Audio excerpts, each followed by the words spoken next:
पिछले एपिसोड में हमने देखा था कि एक मिस्टीरियस आदमी फेंगसी माउंटेन के पास आया था और उसने सभी गार्ड्स को मार दिया था। अब सिंगयून उसे रोकने के लिए बाहर आता है, लेकिन मिस्टीरियस आदमी उसे किक मारकर दूर फेंक देता है। तभी लियू सियान और सियावोहू भी वहां आ जाते हैं और सियावोहू पहचान जाता है कि मिस्टीरियस आदमी का नाम यान है, जिसके पास पॉइजन वाली पावर है। फिर यान कहता है कि अब यह सब कुछ मेरा हो गया है, इसलिए तुम सब यहाँ से चले जाओ। लेकिन सिंगयून उसकी बात नहीं मानता और कहता है कि यह जगह चू फैमिली की प्रॉपर्टी है, इसलिए तुम्हें यहाँ से चले जाना चाहिए। तब यान रॉटेन सोल्स एलेक्सिर को सिंगयून के बॉडी के अंदर डालने की कोशिश करता है, लेकिन सिंगयून बहुत आसानी से खुद को प्रोटेक्ट कर लेता है। तब यान इन पर इल्यूजरी पॉइजन से अटैक करता है, जिसके बाद तीनों वहाँ से भागने की कोशिश करते हैं, लेकिन फिर यान इनको घेर लेता है। फिर सिंगयून यान पर अपनी तलवार से अटैक करता है, लेकिन यान बहुत आसानी से उसे रोक लेता है। यह देख सियावोहू यान का सामना करने जाता है, लेकिन यान उसे भी दूर फेंक देता है। तभी इसी दौरान सिंगयून हार्ड फ्रूट के फॉग को फ्री कर देता है, जिसकी वजह से यान खुद पॉइजन से प्रभावित हो जाता है। अब यान हैरान होता है कि इन पर उसके इल्यूजरी पॉइजन का असर क्यों नहीं हुआ। तब सिंगयून बताता है कि इल्यूजरी पॉइजन केवल ब्लड से होकर फैल सकता है, लेकिन हमने पहले से ही खुद को सील कर लिया था।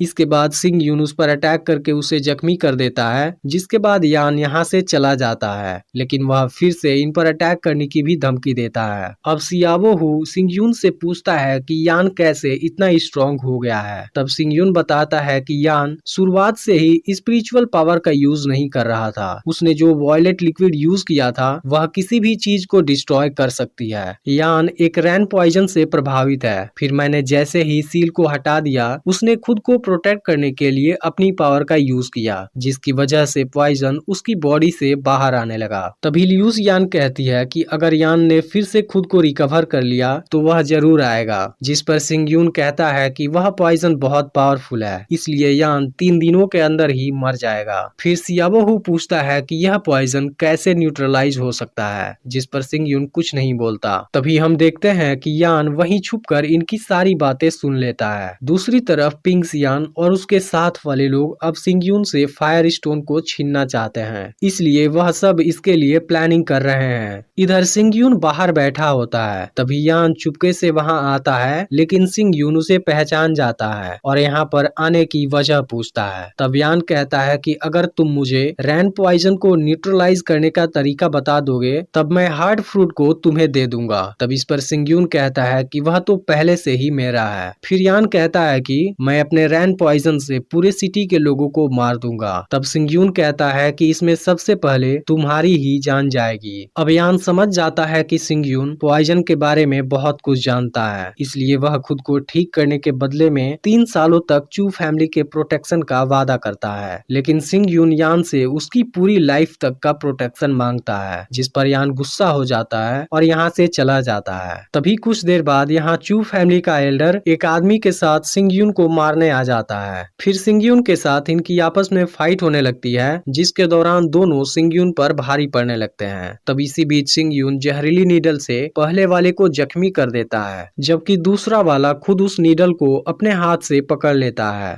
अब इनको लगता है कि एक छोटी सी नीडल क्या कर सकती है। तब सिंगयून कहता है कि इसे टच करना ही खतरनाक है। तभी अचानक से पॉइजन असर करने लगती है और पहला आदमी कुछ सेकेंड में ही खत्म हो जाता है। फिर दूसरे आदमी पर भी पॉइजन असर करना शुरू कर देती है। तब सिंगयून कहता है कि यह सोल पॉइजन है, तुम भी इसे न्यूट्रलाइज नहीं कर सकते। फिर दूसरा आदमी सिंगयून पर अटैक करने आता है, लेकिन वह उसके पास पहुंचने से पहले ही मर जाता है। अब यह सारी चीजें यान देख रहा होता है। सोल पॉइजन एक हाई रैंकिंग वाली पॉइजन होती है, इसलिए यान समझ जाता है कि सिंगयून कोई नॉर्मल इंसान नहीं है। इसके बाद वह सिंगयून की कंडीशन मान जाता है। तब सिंगयून कहता है कि शायद तुम्हें गलत फहमी है, मैं तुम्हें चू फैमिली का गुलाम बनाना चाहता हूँ। यह सुनते ही यान गुस्सा हो जाता है और कहता है कि मैं इस हालत में भी तुम्हें मार सकता हूँ, जिस पर सिंगयून कहता है कि तुम कोशिश करके देख सकते हो। इधर पिंग सियान के दोनों आदमी बहुत समय बाद भी वापस नहीं आ पाते हैं, इसलिए पिंक सियान समझ जाता है कि वह दोनों मर चुके हैं। फिर वह फायर स्टोन माइन के अंदर सिंग यून पर अटैक करने का प्लान बनाता है। अगली सुबह हम देखते हैं कि सिंग यून और यान की आपस में फाइट चल रही होती है, जिसमें फाइनली सिंग यून यान को हरा देता है। फिर यान सिंग यून से कहता है कि तुम्हारी तलवार बहुत पावरफुल है, इसलिए मैंने ज्यादा पावर का यूज किया, और इसके लिए यान सिंग यून से सॉरी बोलता है। तब हमें पता चलता है कि यान सिंग यून की कंडीशन मान गया है और उसका गुलाम बन चुका है। इसके अलावा सिंग यून अब 6वें लेवल पर आ गया है। तभी वहाँ लियू सियान आ जाती है। फिर सिंग यून कहता है कि अब तुम्हारी बॉडी में बहुत एनर्जी आ चुकी है, तुम स्पिरिचुअल वेपन को रिफाइन क्यों नहीं करती। तब इस पर लियू सियान कहती है कि जब तक मैं तुम्हारे साथ हूँ, कल्टीवेशन मेरे लिए जरूरी नहीं है। फिर सिंग यून कहता है मुझे पता है कि तुम मुझे डिस्टर्ब नहीं करना चाहती, लेकिन इसके लिए भी मेरे पास दूसरा रास्ता है। इसके बाद सिंग यून सियाबो हु और यान के साथ फायर स्टोन माइन में जाता है, जहां अब हार्ड फ्रूट पूरी तरह से तैयार हो चुका था। तभी वहां पर एक गार्ड भागता हुआ आता है। फिर हम बाहर लीन और सुन फैमिली के लोगों को देखते हैं। तभी वहां पिंक सियान भी अपने लोगों के साथ आ जाता है। फिर हमें पता चलता है कि 100 ट्रेजर पवेलियन के लोग कहीं गए हैं, जिसका फायदा उठाकर पिंक सियान सिंग यून को मार देना चाहता है। तभी सिंग यून भी वहां आ जाता है। फिर लिन जोंग कहता है कि पिंक सियान ने तुम्हें मारने के बदले में हमें फायर स्टोन देने का वादा किया है, इसलिए अब मरने के लिए तैयार हो जाओ। तब सिंग यून कहता है कि मैं तुम सभी के सामने हूँ, आओ एक बार कोशिश करके देख लो। इसके बाद सब एक साथ सिंग यून पर अटैक करते हैं, लेकिन तभी यान वहां आकर सिंग यून को प्रोटेक्ट कर लेता है। फिर जैसे ही इनको पता चलता है कि यान अब सिंग यून के लिए काम कर रहा है, सब काफी डर जाते हैं और हैरान होते हैं। लेकिन पिंक सियान अभी भी नहीं मानता और अपने बेटे की मौत का बदला लेने के लिए सिंग यून पर अटैक करने चला जाता है, जिसके बाद सिंग यून वाइंड मूवमेंट से उसे वहीं मार डालता है। यह देख एक और आदमी सिंग यून पर अटैक करने जाता है, लेकिन तब यान उसे भी मार डालता है। अब पिंक सियान के बाकी लोग काफी डर जाते हैं और अपनी जान की भीख मांगने लगते हैं, जिसके बाद सिंग यून उन्हें वहां से जाने देता है, लेकिन वह लिन और सुन फैमिली के लोगों को नहीं जाने देता।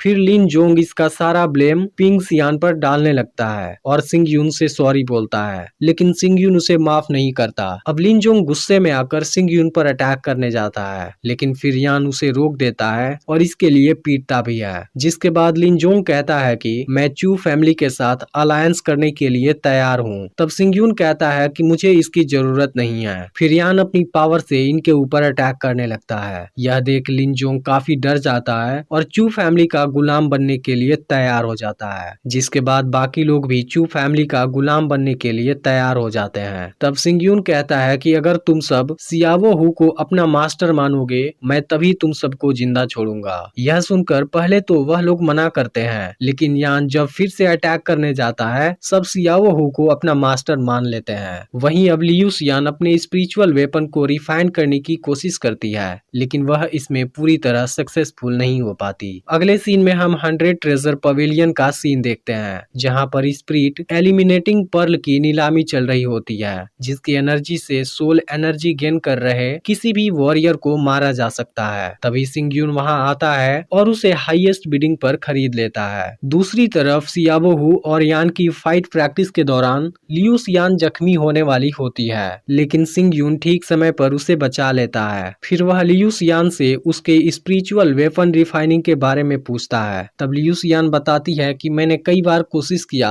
लेकिन फिर भी सक्सेसफुल नहीं हो पाई। तब सिंग यून कहता है कि मुझे एम्परर लियू यून के सीक्रेट रूम में जाना होगा, ताकि मुझे तुम्हारी फ्रोजन एनर्जी के बारे में पता चल सके, लेकिन मेरी एबिलिटी अभी एनफ नहीं है, इसलिए थोड़ा एक्सपीरियंस लेने के लिए मैं बाहर जाने वाला हूँ। तब लियू सियान कहती है कि मेरे लिए यह रिस्क लेने की जरूरत नहीं है। इसके बाद सिंग यून यहाँ से जाने लगता है, जिसके दौरान एक आदमी उसका पीछा करता है। फिर सिंग यून एक जगह पर आ जाता है और वहाँ एक मशीन से भाले वाली जंजीर को शूट करता है, जिसके बाद वह उसके ऊपर एक माउंटेन की तरफ बढ़ने लगता है। लेकिन इसी दौरान वहाँ 9वीं लेवल वाले फायर ईगल आ जाते हैं और सिंग यून पर अटैक करने लगते हैं। फिर सिंग यून खुद को प्रोटेक्ट करता है और एक हार्ड फ्रूट की मदद से उनको डिस्ट्रैक्ट कर देता है, क्योंकि फायर टाइप वाले बीस्ट हार्ड फ्रूट की तरफ काफी अट्रैक्टिव होते हैं। इसके बाद सिंग यून एक जगह पर आ जाता है, जिसके बाद बारे में इसने अपने ड्रीम के अंदर देखा था। वहाँ पर लिखा होता है कि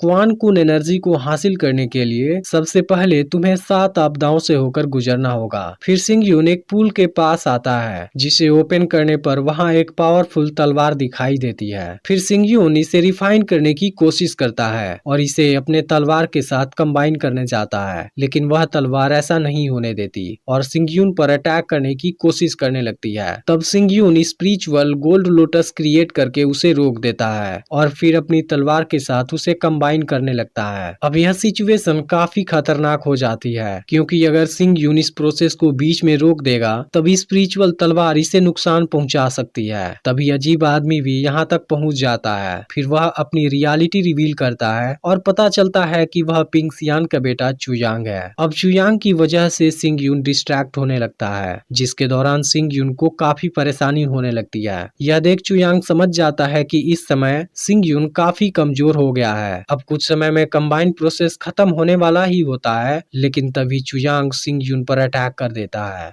अब इसका अगला पार्ट भी बहुत ही जल्द अपलोड होने वाला है, इसलिए चैनल को सब्सक्राइब करके नोटिफिकेशन को ऑल पर सेट कर लेना। और अगर पिछला पार्ट मिस हो गया हो तो लेफ्ट वाली वीडियो क्लिक करके देख लेना।